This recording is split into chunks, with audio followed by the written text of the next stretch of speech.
Come here, Olga. Come around this way. I'll show you. There you go. Now, pull yourself up.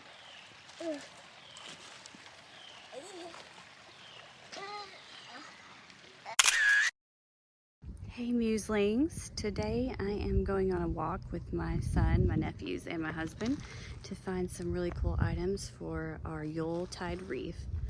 And with this wreath, I do want to represent the elements, so they will be looking for things that represent the elements, and it'll be personal. It'll be what represents the elements to each child.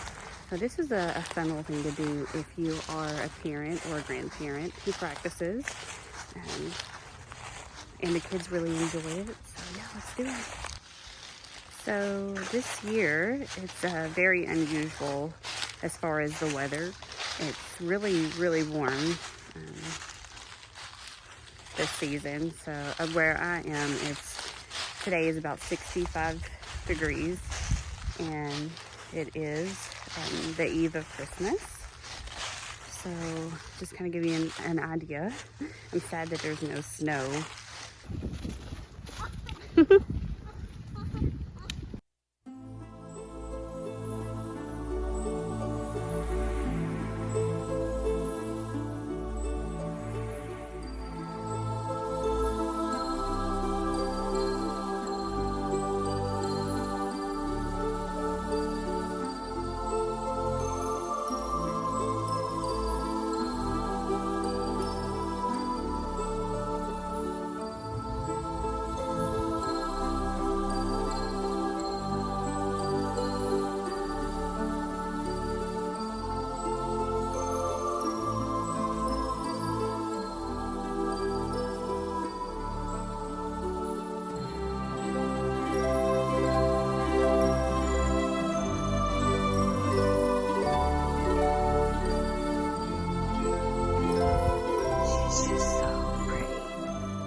I feel like it is extremely important to bond with the spirit of the tree, especially if you have intentions of an exchange.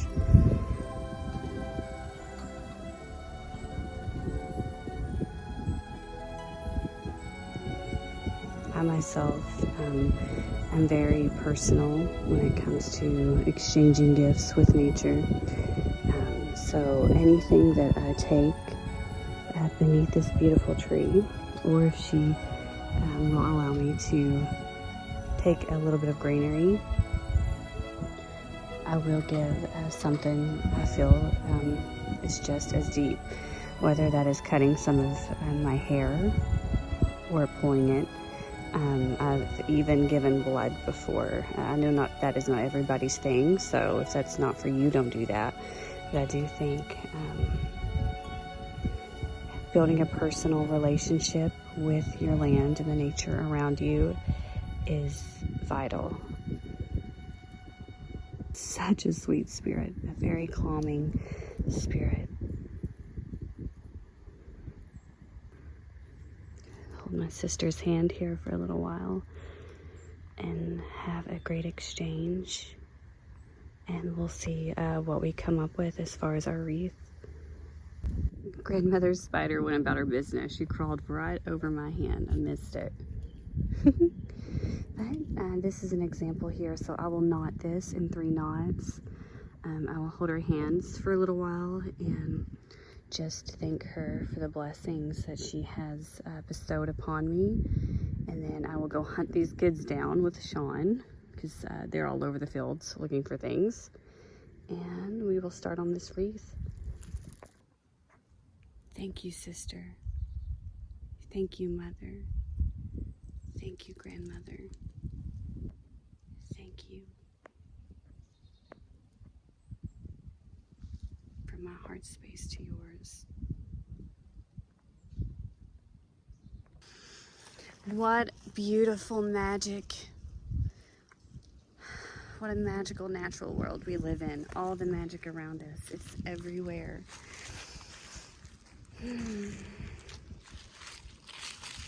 We are so very blessed, Muselings. So very blessed. I wanted to use this time as I am crafting to thank Ivy the Occultist for coming up with such a wonderful tag. It has really brought the community together, and I am so very thankful.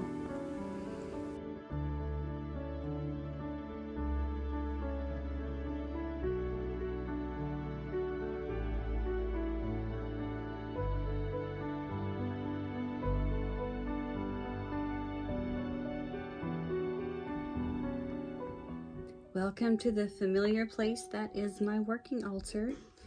I wanted to bring you guys here now just to show you some of the winter divination that I like to do. Sometimes we have a really good snow and there's ice outside, so I can do this form of divination outdoors. But this year, like you have already seen in the video, it's pretty warm, so I do not have anything as far as a reflective natural ice pond or a bowl. Sometimes you can set a bowl full of water outside and let it ice over and do your divination that way. It's going to be cryomancy or ice divination. And you may notice here that I have a white bowl instead of a black. I like to use obsidian for scrying, like the scrying mirrors, and I have a black bowl that I actually use for water scrying.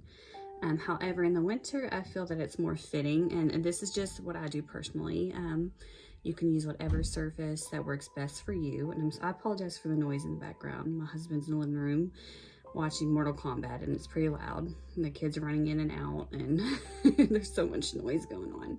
But I prefer the white bowl because the snow in winter, and usually what is around you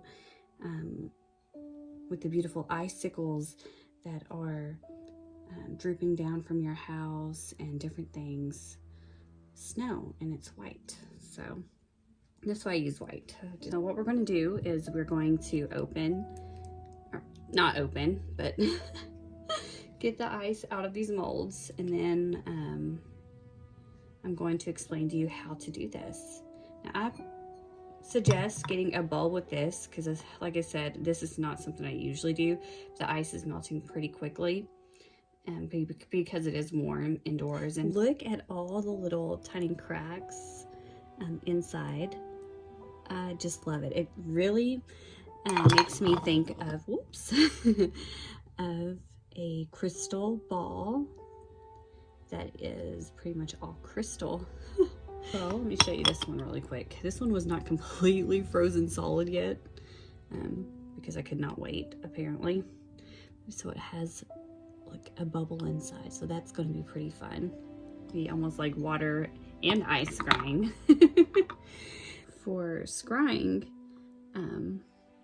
what you want to do is really get your senses involved. The sight, both with my mind's eye, my third eye, and with my physical eyes. I use both. But you should start to see images kind of popping up when you are looking into the ice ball or sphere. Now you can use a rag, paper towels, whatever, if your hands get too cold, mittens if need be. And you don't even need to hold it necessarily, but I like to get a good feel when I am doing a reading. I am going into this type of divination with the intention to see what is to come in the new year.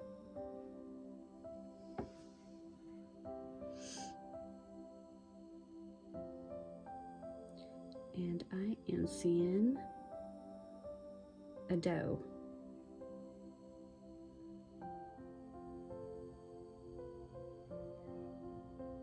I'm seeing a doe. Okay, let's pick up. I'm gonna pick up this other one that I have here. This one's gonna be pretty fun. My sphere of ice water. Just put a straw in there. I'm thirsty.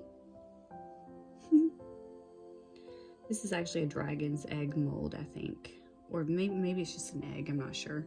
It's one that I have for my candles that I make. You want to relax your eyes and really kind of go into a trance-like state. Clear your mind, rest your muscles in your face and in the body. Just kind of relax everything. You can do some chanting here, some movements, whatever kind of eases you into that trance-like state. I kind of want to get a little closer here so you guys can really see.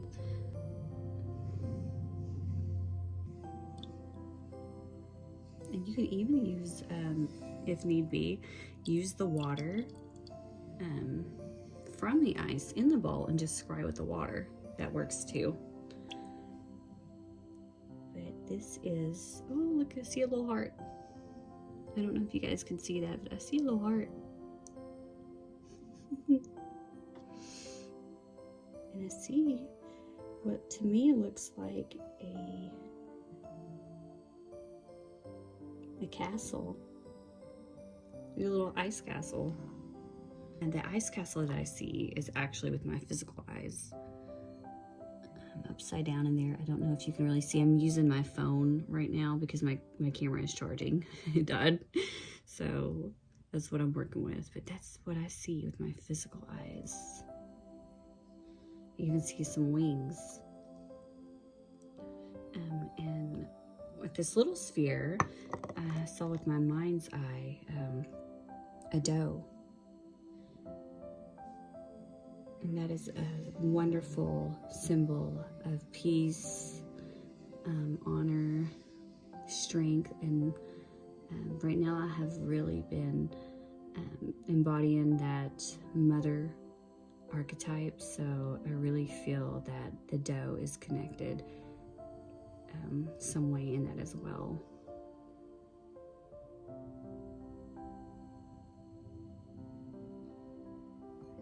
These are some really cool, this is a really cool idea. If you have never tried it, I would suggest trying it. It's really fun. You can go outside and do this if it is really snowy where you live or cold enough for the water to change. You can do this by a creek, by a pond, the icicles that hang from your house or buildings or cars. You can place some type of container outside full of water and let it freeze overnight and do it that way. That works as well. Or if you are in my situation where that is not possible right now, you can use your freezer at home and freeze some ice cubes in a tray, in a bowl, one that's going to be okay, you know, in colder temperatures, something that's not going to crack. Yeah, that is one way that you can use some winter divination, and you can go into it like I did with the intent to see what you have that is coming for the coming year. So I will take those symbols that I have seen, the wings, the castle, and the doe. I will journal and meditate on those and really break down the symbolism and see what that really means to me and for the coming year. Now I'm going to show you guys one more form of divination that I like to do around this time of year. And this isn't necessarily just a Yule or winter solstice type of divination. I usually do this in the colder months, and I have done it actually in the warmer months as well, because you can actually do this other form of divination, which is pyromancy. And pyromancy is fire scrying, the divination, working with the flames, seeing into the flames, and which is the opposite of ice. But the concept is basically the same, and I use both my physical eyes and my third eye. I use my physical eyes to really see pictures and the flames that are dancing, and my third eye images, that those messages that come through. And I kind of combine those together to get a message or a really in-depth reading of a situation or what is to come. So yeah, I'm going to actually set my camera up and just do some filming of the flames and let you guys have a look and see what comes through for you.